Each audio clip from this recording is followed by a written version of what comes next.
My name is Connie, and I'm 28 years old, working as a marketing executive in Chicago.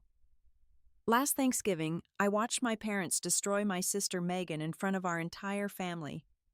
She arrived late to dinner exhausted from her third job wearing the same worn coat she'd had for years. The cold look my parents gave her when she walked in should have warned me something terrible was coming. But nothing could have prepared me for what they were about to announce. Before I share what happened next, let me know where you're watching from. Please like and subscribe if you've ever stood up for someone you love. What my parents did that night changed our family forever, and the move I made in response is something they never saw coming. Growing up in our suburban Chicago home, success wasn't just expected, it was demanded. My parents built their entire identity around their image in our wealthy community. Every dinner party, every country club gathering, every social event was a carefully orchestrated display of perfection. And for most of my life, I played my part perfectly. I was the golden child, the one who got straight A's without trying, who got into Northwestern for my MBA, who landed a six-figure job at a Fortune 500 company before graduation. When I got engaged to David, a successful corporate lawyer, my parents practically threw a parade. They loved introducing me at their social gatherings, their voices dripping with pride as they listed my accomplishments like items on a resume. But then there was Megan, 3 years younger and completely different from what they wanted. While I was calculating profit margins, she was painting sunsets. While I was networking at corporate events, she was teaching art to kids at the community center for free. She got her degree in fine arts from a state school, and I'll never forget the disappointment in my father's voice when she announced her major. "Art isn't a career," he'd said coldly.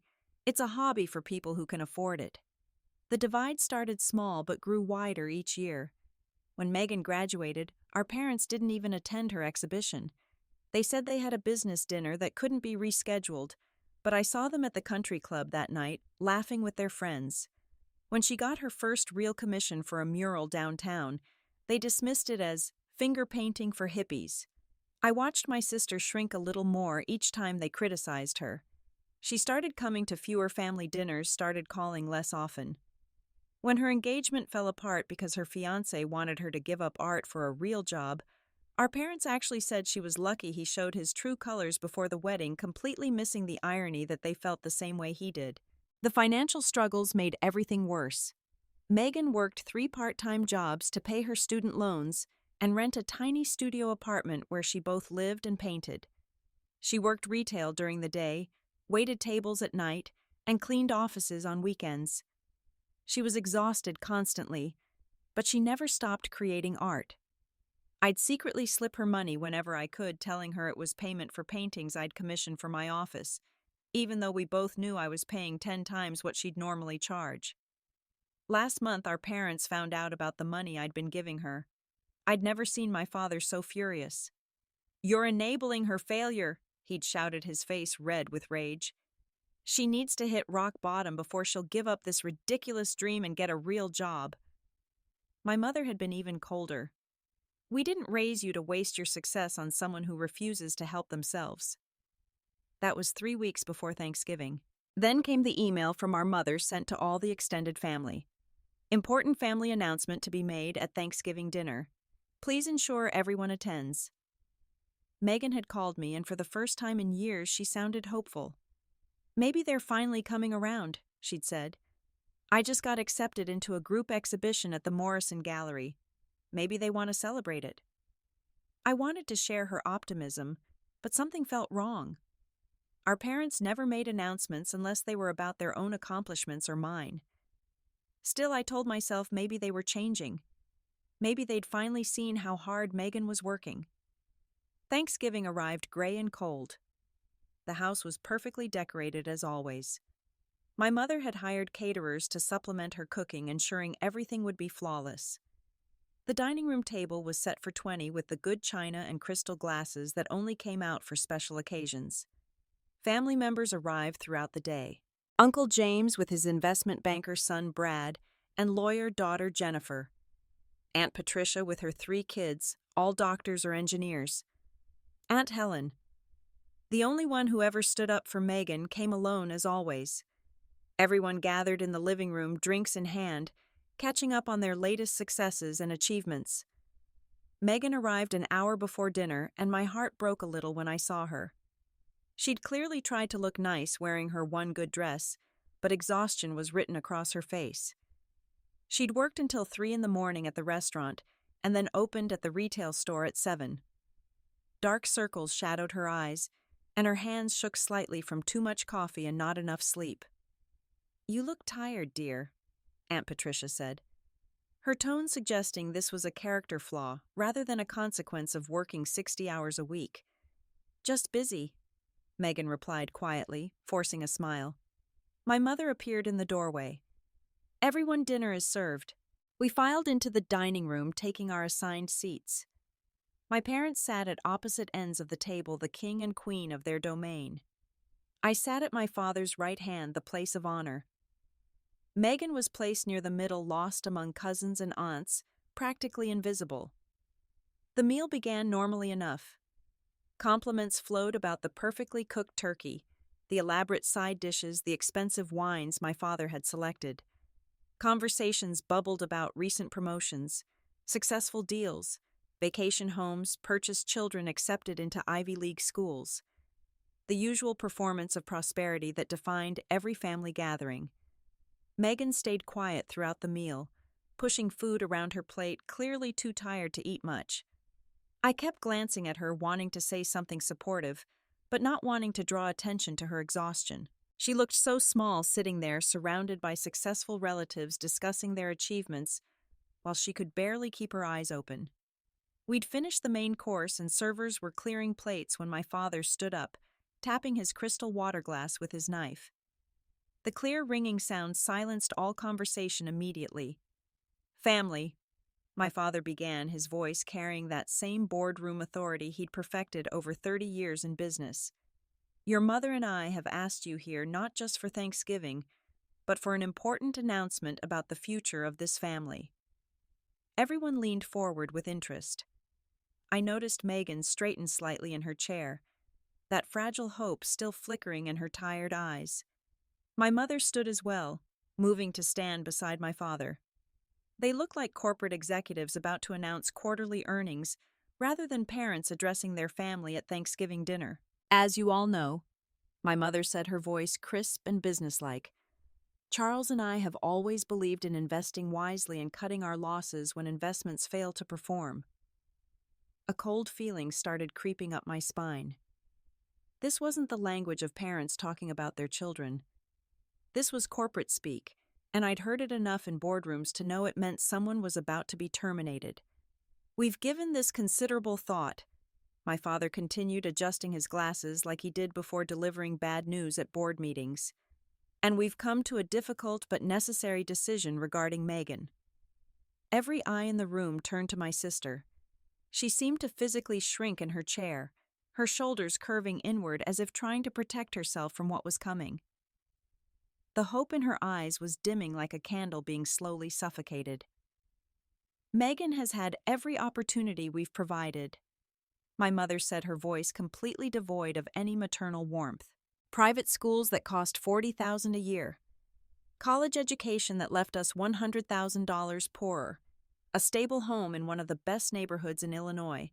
Yet she has consistently failed to show any return on that investment." "What are you talking about?" Megan's voice was barely above a whisper, her face growing paler with each word. My father's jaw tightened with irritation.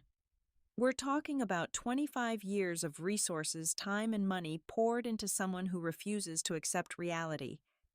You work 3 dead-end jobs that any high school dropout could do. You live in squalor in a studio apartment that's smaller than our garage. You pursue a hobby as if it were a career despite years of evidence that you have no remarkable talent. You are quite simply no longer worth investing in." The silence that followed was deafening. I could hear my own heartbeat pounding in my ears. Could hear Megan's sharp intake of breath. Could hear the uncomfortable shifting of relatives in their chairs. "Effective immediately," my mother announced, as if reading from a prepared statement.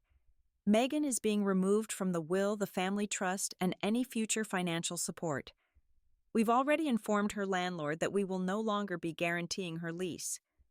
We've also spoken to her employers to ensure they understand she has no family backing should any issues arise. You called my bosses, Megan gasped, her face draining of all color. You told them I have no family support? Do you know what that could do to my job security? We're being cruel to be kind, my father said, using the same tone he used when firing employees. You need to understand that your choices have consequences. You're 25 years old, Megan. It's time you learned that if you can't succeed on your own merit, you don't deserve to succeed at all. She's a failure, my mother added, looking around the table as if seeking validation from the assembled relatives. A complete disappointment to this family. We're done pretending otherwise. She isn't worth a penny anymore. She's done. Uncle James nodded slowly, setting down his wine glass. Sometimes tough love is necessary. My Brad learned that when I cut him off during his party phase in college. Look at him now, youngest partner at his firm. Brad smirked from across the table, his expression smug. Best thing you ever did for me, Dad. Taught me that success isn't handed to you, it's earned. Aunt Patricia chimed in her diamond earrings, catching the light as she shook her head sympathetically. Megan, dear, you made your choices. Art is a lovely hobby, but you can't expect your parents to fund your fantasies forever. At some point, we all have to grow up and face reality. I watched in horror as more family members began nodding in agreement. These people who had watched Megan grow up, who had attended her graduations and birthdays, who had given her Christmas presents and hugs at family reunions, were sitting here calmly discussing her disposal like she was a failed business venture being written off for tax purposes. Tears were streaming down Megan's face, now running in silent rivers down her cheeks.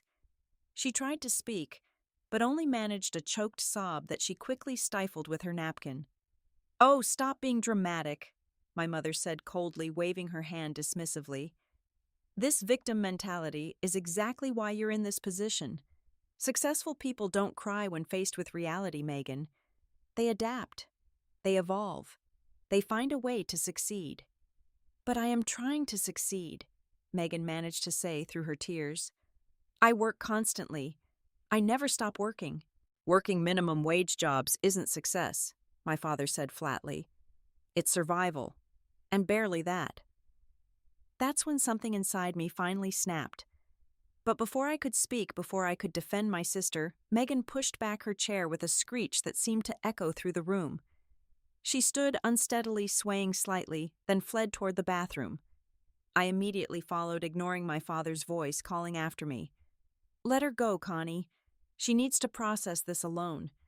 It's time she learned to handle disappointment without someone holding her hand. I found Megan collapsed on the bathroom floor, curled into a ball, sobbing so hard her entire body was shaking. She kept gasping the same words over and over between desperate attempts to breathe. Maybe they're right. Maybe I'm worthless. Maybe they're right about everything. I knelt beside her, pulling her into my arms despite her weak attempts to push me away. Listen to me, I said firmly, holding her tighter. They're not right. They're cruel and wrong, and I won't let them do this to you.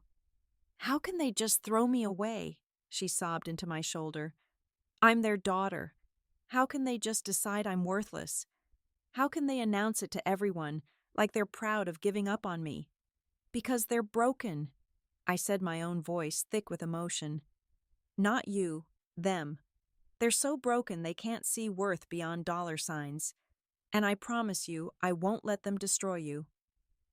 We stayed there for 10 minutes while Megan cried herself out, her sobs gradually subsiding into hiccups and sniffles.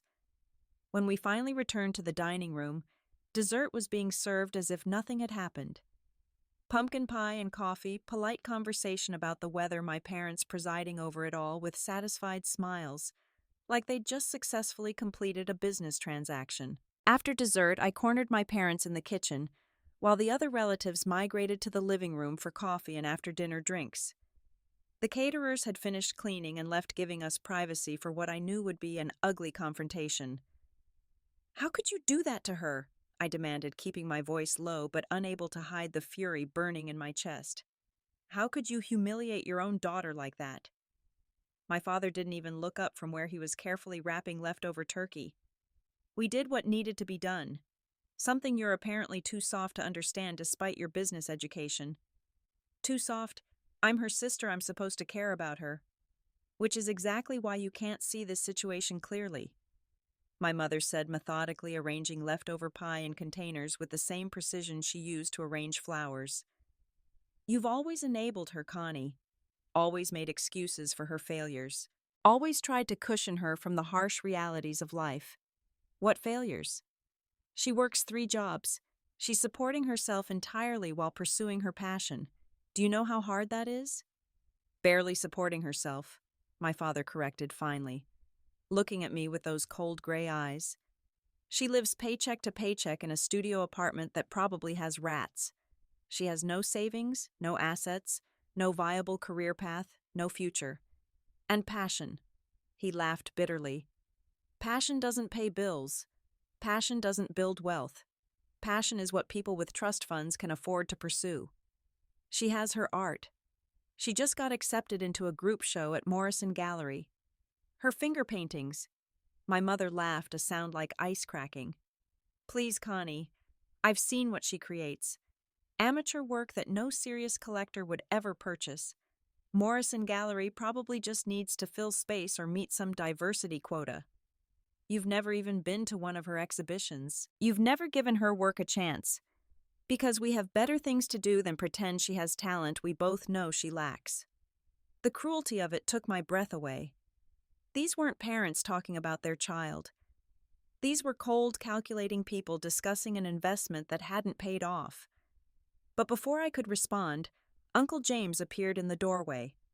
Charles' excellent decision with Megan. Sometimes you have to cut the dead weight. Speaking of investments, I wanted to discuss that opportunity you mentioned last week.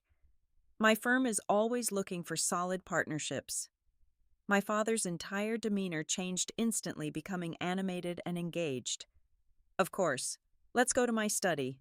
I have the prospectus there. They left me standing there with my mother, who was now wrapping leftovers, as if we'd just had a normal family dinner instead of a ritual sacrifice of my sister's dignity. Mom, I tried one more time. She's your daughter. Doesn't that mean anything to you? She finally looked at me directly, and her eyes were like Arctic ice. I have one daughter worth claiming, the successful one.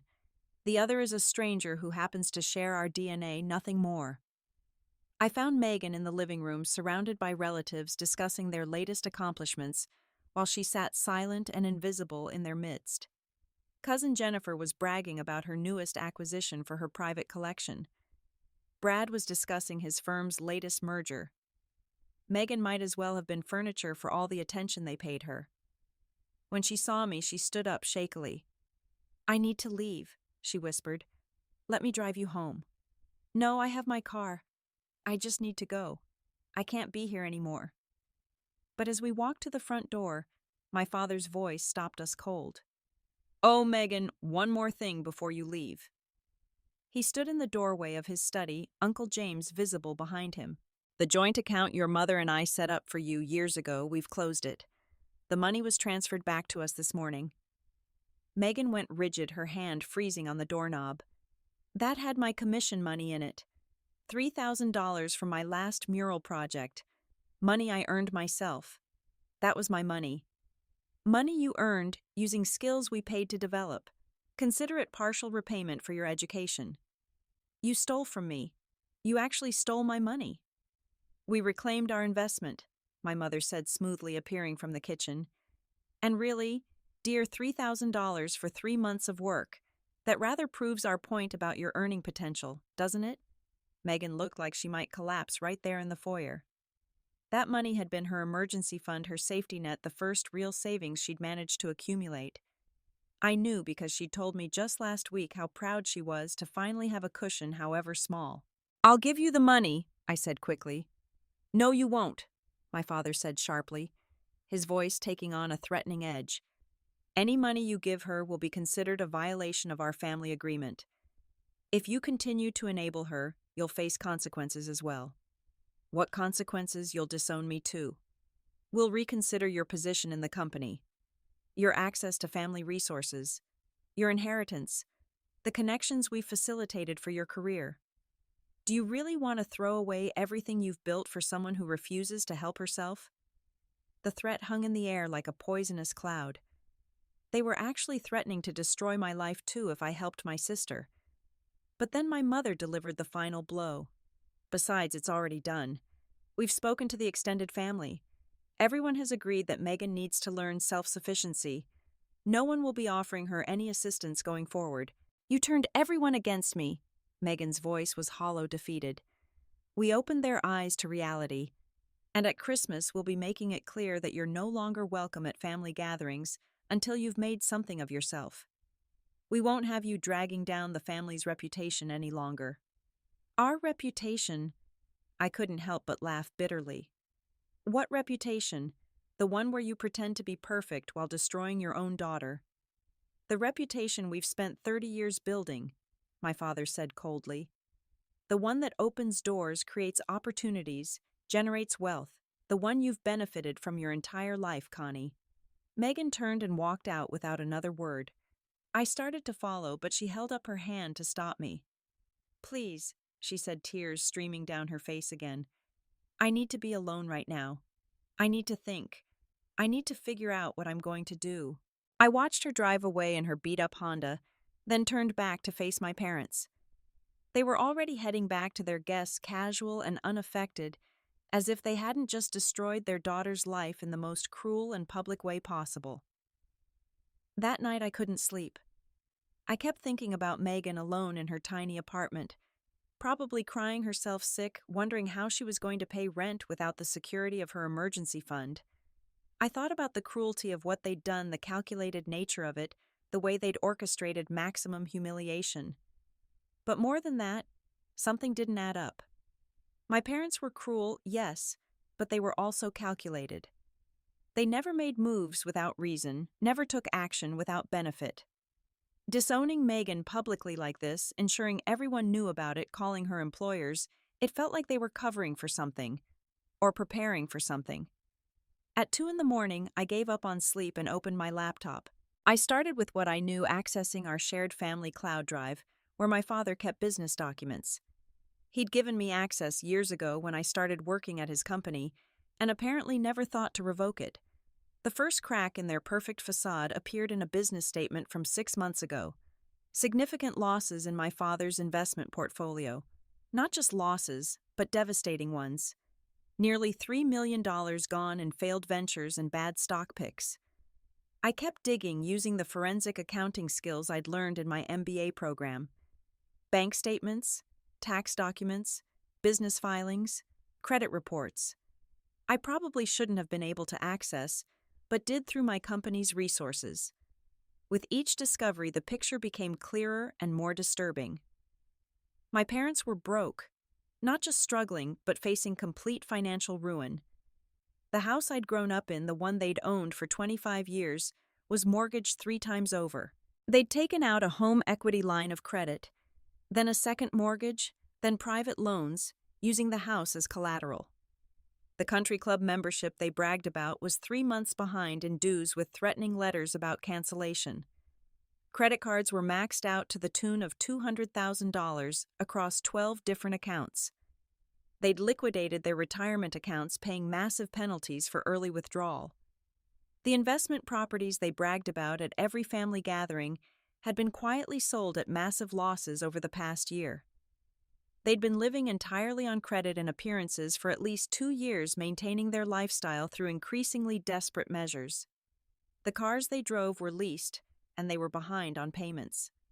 The jewelry my mother wore to charity galas I discovered through receipts was fake. She'd sold the real pieces quietly through private dealers, replacing them with cubic zirconia and gold plating. Even tonight's Thanksgiving dinner, I realized with shock, was probably put on credit cards that wouldn't be paid. The caterers, the expensive wines, the perfect feast, all of it was borrowed money they didn't have. But that wasn't even the worst part. I found emails between my parents and Uncle James dating back 3 months. They were discussing a solution to their financial problems. The solution, it turned out, was me. They were planning to leverage my engagement to David to use my position at my company to broker deals that would benefit them financially. There were references to moving in with David and me after our wedding, selling their house quietly, and using the story of downsizing and retirement as cover for their bankruptcy. They saw me as their meal ticket. My success, my connections, my wealthy fiancé, it was all just another investment to them. And Megan was a liability. They couldn't afford dead weight that might drag down their rescue plan. Then I found the folder that made my blood run cold. It was labeled, Megan Opportunities Declined. Inside were emails dating back 2 years. The Morrison Gallery had reached out 3 times about showing Megan's work, each time more enthusiastic than the last. A collector in New York wanted to commission a series of paintings for $30,000. An art magazine wanted to do a feature on emerging artists and had specifically requested her portfolio. A design firm wanted to hire her as a creative consultant. An artist residency program in Vermont had accepted her application with full funding. All these opportunities had come through our parents' address, since Megan had used it for professional correspondence to seem more established than her studio apartment address would suggest. They'd declined everything on her behalf. Told the gallery she wasn't interested. Told the collector she'd stopped painting. Told the magazine she was no longer pursuing art professionally. Told the design firm she'd taken other employment. Told the residency program she had to decline due to family obligations. They'd been systematically sabotaging her for years while telling her she was failing. But why? Then I found the email that explained everything. It was from my mother to my father, dated 6 months ago. We need Connie to believe she's our only successful child. If Megan succeeds as an artist, Connie might feel less obligated to support us. Megan's failure is necessary for our survival. They hadn't just given up on Megan. They'd actively destroyed her opportunities to ensure I'd remain their lifeline. I screenshot everything, saved it all to multiple clouds, emailed copies to myself and David. My hands were shaking with rage by the time I finished. Then I called David, even though it was past 3 a.m. Connie, what's wrong? His voice was groggy but immediately alert. I told him everything. The dinner, the cruelty, the discoveries I'd made. He listened without interrupting, though I could hear his sharp intake of breath at several points. Those bastards, he said quietly when I finished. Sorry, I know they're your parents, but there's no other word for it. No, you're right. They are bastards. And they're planning to use us, David. Use our wedding, our money, our connections. They see us as their retirement plan. Over my dead body. What do you want to do? I want to destroy them the same way they tried to destroy Megan. But more than that, I want to save her. She has real talent, David. Real opportunities that they've been stealing from her. Then we'll do both. I'll call my partner who specializes in corporate fraud first thing. This level of deception, the theft of her commission money, the interference with her business opportunities, some of this might actually be criminal. And Megan? How do I help her without triggering their threats? Leave that to me. There are ways to structure support that they can't touch. And Connie, we're going to make this right. I promise. After we hung up, I called Megan. It rang 6 times before she answered, her voice hoarse from crying. Connie, please. I can't talk about it anymore tonight. You don't have to talk. Just listen. Tomorrow at brunch, everything changes. I found out what they've been hiding, Meg. All of it. There was a long pause. What do you mean? What did you find? Evidence that you're not the failure in this family. You never were. They've been sabotaging you, Meg. Hiding opportunities, declining offers on your behalf. You're not worthless. You're a threat to their plan. That doesn't make sense. What plan? The plan where they move in with David and me because they're completely broke and see us as their only way out. They needed you to fail so I'd feel obligated to take care of them. Silence.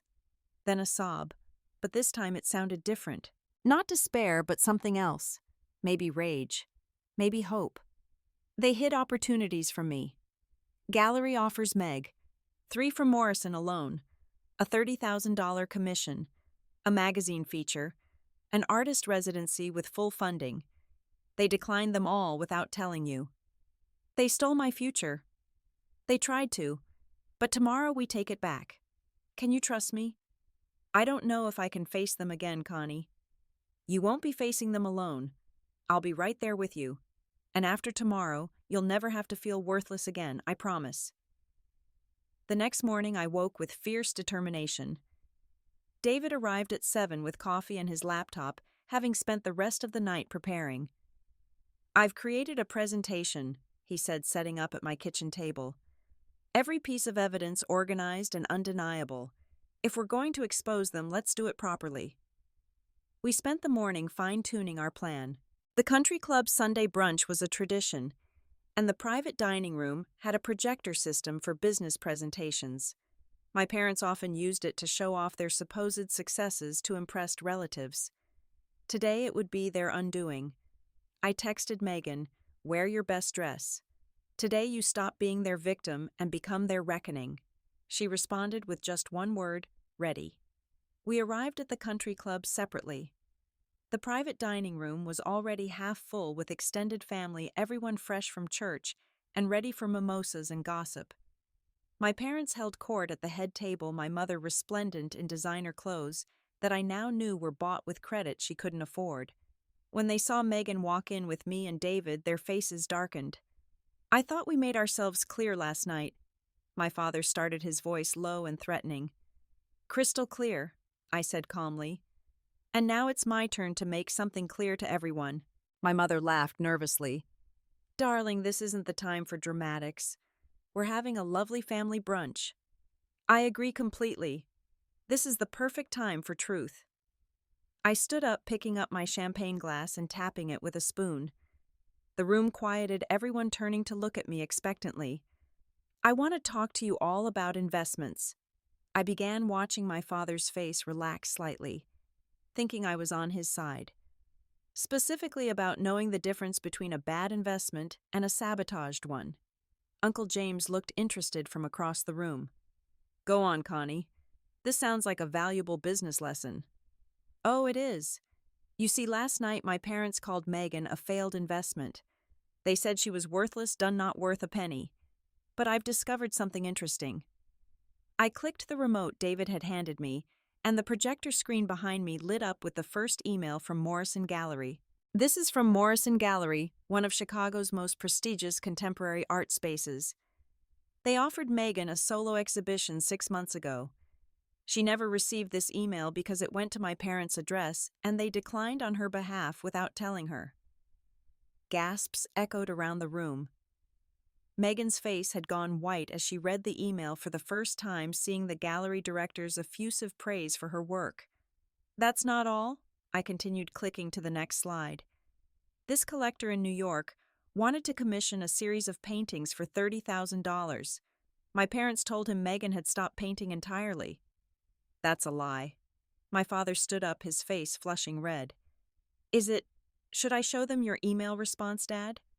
The one where you wrote, and I quote, "Our daughter has realized art is not a viable career and has moved on to more practical pursuits." I clicked again.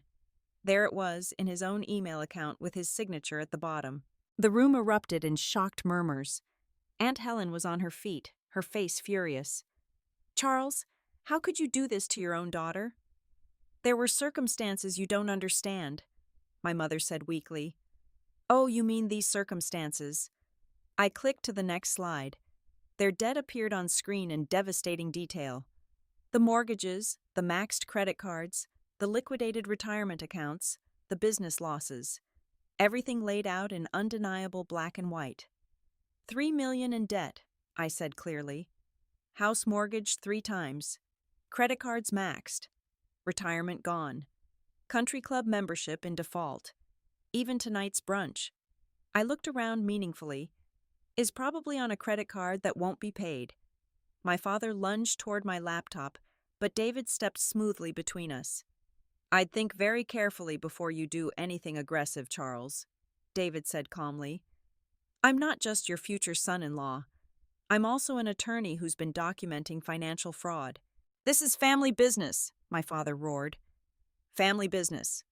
Like telling Megan's employers she has mental health issues to threaten her job security, like stealing $3,000 from her account, like planning to move into my house after the wedding because you can't afford your own. Each accusation came with supporting documentation on the screen: emails, bank statements, screenshots of texts. The evidence was overwhelming and undeniable. Uncle James was reading the emails about the business deal my parents had promised him through my company, his face turning purple with rage. You were planning to use me. Use my firm's reputation to cover your bankruptcy, Charles. I've known you for 30 years. How could you— James, please let me explain. My father pleaded, all authority gone from his voice. But I wasn't done. Here's the most interesting part. While they were calling Megan worthless, they were actively ensuring she'd fail. Why? Because they need me to feel obligated to support them. If Megan succeeded, I might feel less responsible for them. Her failure was necessary for their survival plan. I clicked to my mother's email, her own words condemning them. Jennifer, the cousin who collected art, stood up slowly. Wait, I know the Morrison Gallery director. Are you saying Megan's work was actually accepted there multiple times? Not just accepted, praised. They called her one of the most promising emerging artists they'd seen in years. The director compared her use of color to early Rothko. I clicked through more slides showing email after email. Galleries, collectors, magazines, residency programs, all reaching out, all declined by my parents without Megan's knowledge. Megan was crying, but these weren't tears of despair. She was seeing for the first time that she hadn't been failing. She'd been succeeding all along, but that success had been stolen from her. I have an announcement, I said, raising my glass again. David and I are opening a gallery. Megan will be our first featured artist and a full partner in the business. We've already incorporated, and thanks to David's connections, we have 3 collectors who were turned away by my parents already committed to purchases. You can't do this, my father said, but his voice had lost all its power. He sounded like what he was, a desperate man watching his last hope crumble. I can, and I am. My entire trust fund plus David's investment will be going into this venture, and based on the interest we've already received, we project profitability within 6 months. Aunt Helen stood up, her checkbook already in hand. I want to invest. $50,000. Jennifer nodded enthusiastically. Count me in for $25,000. I've been looking to diversify my portfolio, and supporting emerging artists aligns with my values. One by one, family members who'd agreed with my parents the night before were offering support. Not out of pity, but because they were seeing the evidence of Megan's talent, the professional validation that had been hidden from them. My parents were shrinking in their seats, their carefully constructed image crumbling in real time as relatives realized they'd been deceived. Oh, and Mom, Dad. That family support you were counting on, the moving in with us after the wedding, using my connections to save yourselves, that's never happening. David held up a document. I had our prenuptial agreement amended this morning. It specifically excludes Charles and Margaret from any financial benefit from our marriage, present or future. It also includes a restraining provision if they attempt to interfere with Connie's business ventures. You can't cut us off, my mother whispered. We're your parents. Megan stood up slowly and the room fell silent. She looked at our parents with a strength I'd never seen before. You called me worthless. Said I wasn't worth a penny. But you knew that wasn't true, didn't you? You knew I had talent. You knew I had opportunities. You just needed me to fail so you could survive. She picked up her champagne glass, her hand steady now. You were right about one thing. I'm done. Done believing your lies. Done accepting your cruelty. Done being your scapegoat. But I'm not worthless. The pre-sale commitments for my first exhibition are already at $200,000. So you were wrong. I'm not worth nothing. I'm worth everything you'll never have again. Success earned honestly. The brunch ended in chaos. My parents left in humiliation, Uncle James following them to the parking lot, undoubtedly to sever whatever business dealings remained. Other relatives surrounded Megan asking about her work, apologizing for believing the lies, making commitments to attend her exhibition. As we watched our parents drive away in their leased Mercedes, Megan turned to me. "You saved me." "No," I said, hugging her tight. "You survived long enough for the truth to come out. That's its own kind of strength." 3 months later, Morrison Gallery was packed for Megan's opening night. Every piece had a red dot beside it within the first hour indicating it was sold. Critics from the Tribune and Sun-Times were there, both taking notes for what would become glowing reviews in the next day's papers. Megan stood in the center of it all, radiant in a way I'd never seen her.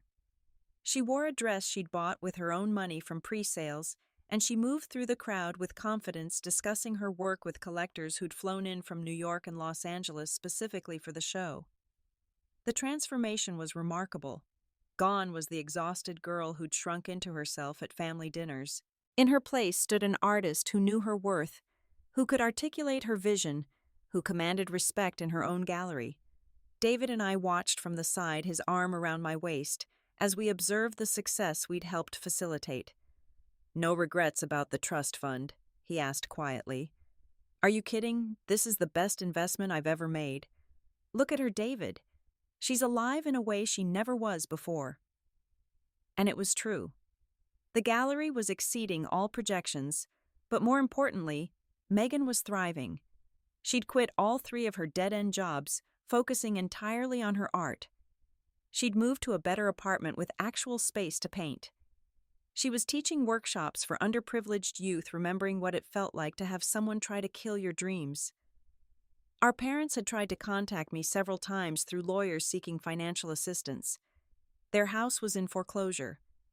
Dad's business had folded after Uncle James spread word of his deception. They were facing bankruptcy, the very fate they'd tried to avoid by sacrificing Megan. I'd ignored every request until last week, when Megan surprised me. "I want to send them something," she'd said after her 5th sold-out show. "Money, Meg, after everything they did." No, not money, a painting. She'd created a piece specifically for them. It was beautiful and haunting, showing 2 figures trapped in a golden cage of their own making, while a bird flew free above them. The cage was made of dollar bills and stock certificates, the figures reaching through the bars toward a light they couldn't reach. The title was "What Love Should Look Like." We had it delivered to their small apartment on the outskirts of town, the one they'd moved to after losing the house. They never acknowledged receiving it, but the delivery confirmation showed it was accepted. A year later, we opened our second gallery location in New York. Megan's work was now in permanent collections at 3 major museums. She'd been featured in Art Forum and Modern Painters magazine. She had a waiting list for commissions that stretched 2 years out. She'd also started a foundation for young artists from difficult family situations, providing not just financial support, but mentorship and therapy resources. She called it the Worth Everything Foundation. "Every kid deserves someone who believes in their worth," she'd said at the foundation's launch, especially when their own family doesn't. Our parents never reached out directly again. We heard through distant relatives that they'd moved to Florida, where no one knew their history. My father was working as a consultant for a small firm. My mother gave etiquette lessons to supplement their Social Security. They were surviving, which was more than they'd planned for Megan. The last update came from Aunt Helen, who'd run into them at a grocery store in Tampa. "They looked older," she said, worn down. They'd asked about us, but when Helen started to tell them about Megan's latest museum acquisition, they'd walked away. 2 years have passed since that Thanksgiving dinner that changed everything. The gallery has become more than a business. It's become a sanctuary for dismissed dreams and rejected artists. We now represent 12 artists, all of whom were told at some point that their art wasn't valuable, wasn't practical, wasn't worth pursuing. The healing hasn't been linear. Megan still has days where the old voices creep in, where she questions whether her success is real or if she deserves it.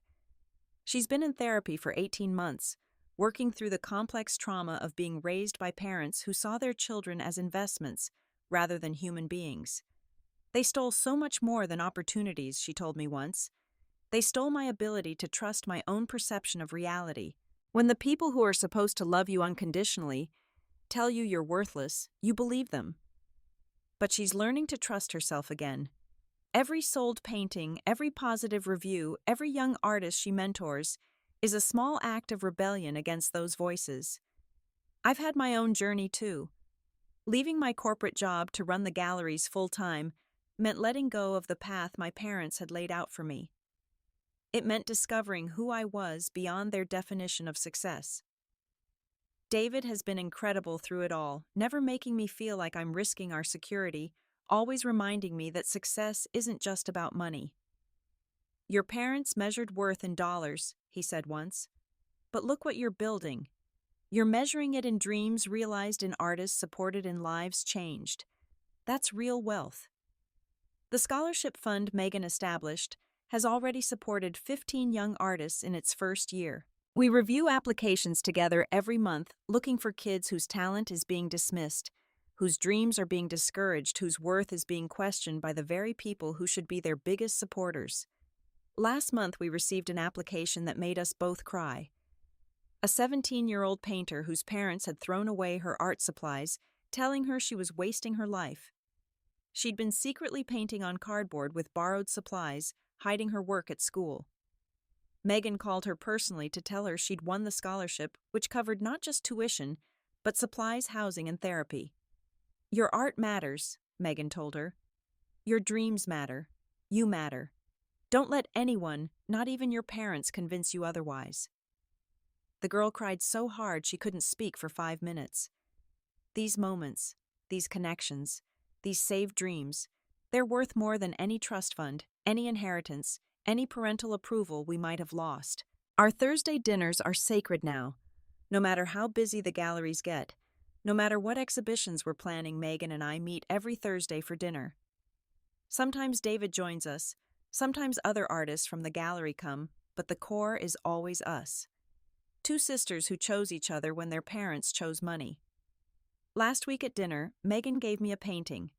It was smaller than her usual work, more intimate. It showed two women standing together facing a storm, but the storm was breaking apart around them, unable to touch them. "What's this for?" I asked. "For saving me," she said simply. "You saved yourself. I just showed them the evidence." "No," she shook her head. "You believed I was worth saving when I didn't. You fought for me when I couldn't fight for myself. You chose me when they threw me away. That's everything, Connie. That's what family really means." The painting now hangs in my office next to the print of What Love Should Look Like. They're reminders of where we came from and how far we've traveled. But more than that, they're reminders that worth isn't something that can be given or taken away by others. It's inherent. It exists simply because we exist. My parents never understood that. They saw worth as a calculation, a return on investment, a measure of financial success. They couldn't see the value in struggle and passion, in the courage it takes to pursue a dream when everyone tells you it's foolish. But Megan's worth was never in question. It was there in every painting she created while exhausted from 3 jobs. It was there in every free art class she taught, despite barely surviving herself. It was there in her refusal to give up even when her own parents told her she was done. The letter from our parents arrived yesterday. 2 years of silence, and then a single envelope with my mother's handwriting. Inside was a short note and a photograph. The note said, "We saw Megan's exhibition reviewed in the Times. The painting you sent is the only thing we kept from the house. We were wrong." The photograph showed the painting hanging in their small apartment, the only art on otherwise bare walls. I showed it to Megan. She looked at it for a long moment, then handed it back. "Too little, too late," she said quietly. "But I'm glad they kept it. Maybe someday they'll understand what it means." "Do you want to respond?" She thought about it, then shook her head. "No, they made their choice. They chose their image over their daughter, their reputation over reality, their fear of failure over love. I've made my choice too. I choose to surround myself with people who see my worth, who celebrate my success, who love me for who I am, not what I can provide." And that's the real victory. Not the gallery's success, not the museum acquisitions, not the critical acclaim. The real victory is that Megan no longer needs their validation.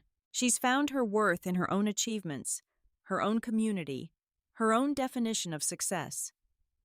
Before you go, I want to ask you something. Have you ever been told you weren't worth it? Have your dreams been dismissed by the very people who should support them? Have you been made to feel like a failed investment rather than a beloved child? If so, I want you to know something. You are worth everything. Your dreams matter. Your passion has value. And somewhere out there, someone sees your worth even if the people who should can't. What gave you the strength to keep going when everyone told you to give up? What moment made you realize your worth wasn't determined by someone else's inability to see it? Please share your story in the comments below. And if this story resonated with you, if you know someone who needs to hear that they're worth everything, please like this video and share it with them. Subscribe to hear more stories of people who refuse to let others define their worth. Thank you for watching, for being part of this journey with us. Remember, you are not an investment to be calculated. You are not a return to be measured. You are a human being with inherent worth that no one, not even your parents, can take away. Your worth exists simply because you exist. Never let anyone convince you otherwise.